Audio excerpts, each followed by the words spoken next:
कपड़े सफाई व चमक का डबल धमाका। गोगा लाए है डबल एक्सल। वॉशिंग मशीन एवं कपड़े दोनों को रखे सुरक्षित। Goga double axle. गोगा देता है महंगे कपड़ों को सुरक्षा और आपके हाथों को भी बनाता है कोमल। कपड़ों में लाए चमक। Goga washing powder. मथुरा में एसआईआर का कार्य जोर शोर से चल रहा है।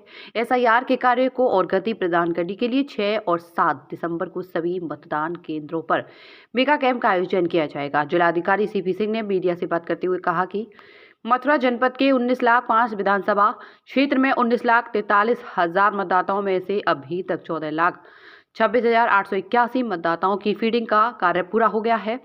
उनका कहना है कि सबसे कम मथुरा विधानसभा क्षेत्र में 35.2% ही डाटा फीडिंग का कार्य हुआ है। उन्होंने सभी मतदाताओं से अपने गणना प्रपत्र भरकर जमा करने की अपील की है। जिलाधिकारी का कहना है कि लोकतंत्र के इस महापर्व की सभी मतदाता एसआईआर के कार्य में अपना योगदान दें। आइए सुनते हैं जिलाधिकारी का क्या कहना है।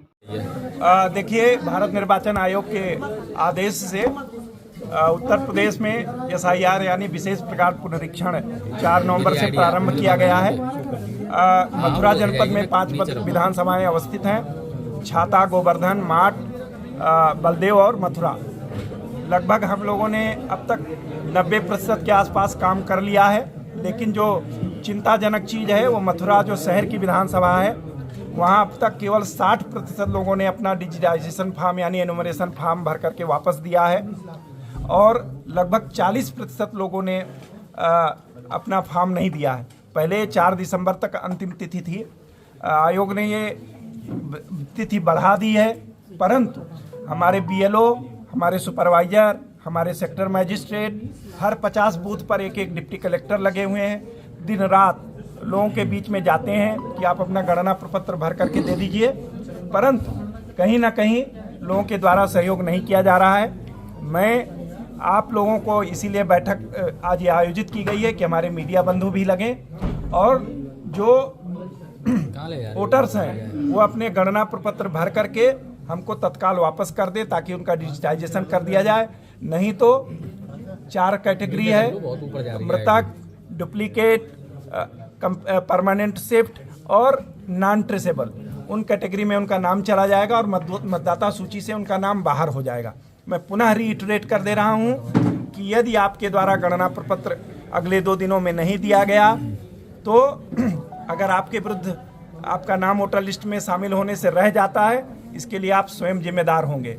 मैंने पूरे जनपद में शनिवार और रविवार को प्रातः 10 बजे से शाम को 4 बजे तक के लिए मेगा कैंप, यानी वहाँ बीएलओ भी रहेंगे, वहाँ सुपरवाइजर भी रहेंगे, वहाँ वॉलंटियर्स भी रहेंगे, वहाँ बीएलए भी रहेंगे और वहीं कंप्यूटर आदि रहेगा। वहीं आप आकर के यदि किसी कारणवश नहीं भर पाए हैं, सैटरडे और संडे 2 दिन का अवकाश होता है, आकर के अपने मेगा कैंप पे अपना इनोमरेशन फॉर्म आप भर करके बीएलओ को दे सकते हैं। दूसरी चीज़, जो लोग डेड हैं, शिफ्टेड हैं, डुप्लीकेट हैं या ढूंढे नहीं मिल रहे हैं, बूथवार उनकी सूची बनाई जा रही है। खुली बैठकें आयोजित की जा रही हैं। खुली बैठक में उनका नाम पढ़ करके सुनाया जा रहा है, वहाँ के प्रधान से, वहाँ के उप प्रधान से, वहाँ के सदस्यगण से, नगर पंचायत है तो वहाँ के पार्षदगण से और वहाँ के गणमान्य नागरिकों का भी दस्तखत हम लोग करवा रहे हैं। 3 पार्टियों ने, भारतीय जनता पार्टी ने, समाजवादी पार्टी ने और बहुजन समाज पार्टी ने मथुरा में बीएलए नियुक्त किए हैं। अन्य किसी दल ने यहाँ बीएलए नियुक्त नहीं किया है। हम लोगों ने बार बार मीटिंग करके उनसे आग्रह किया था, क्योंकि बीएलए जो होता है उसको अपने क्षेत्र की ज़्यादा जानकारी होती है। वो इस एसआईआर में हमारा सहयोग कर सकते हैं। अभी समय है। मैं पुनः सभी से विनम्र निवेदन करता हूं, मथुरा वासियों से, ब्रजवासियों से, कि अपना वोटर जिनका 2025 में नाम है वो फॉर्म भर करके अपने बीएलओ को तत्काल दे दें। उनकी मैपिंग भी होनी है, क्योंकि 2003 में पहले एसआईआर हुआ था, उसमें उनके पिताजी का, स्वयं का, माता का, नाना का, नानी का या ऐसे किसी भी व्यक्ति का जो उनके परिवार का है, उनके रिलेटिव हैं, उसका डिटेल दे देंगे तो उनकी मैपिंग हो जाएगी। फिर बाद में जब ड्राफ्ट का पब्लिकेशन होगा तो उन्हें नोटिस नहीं जाएगा।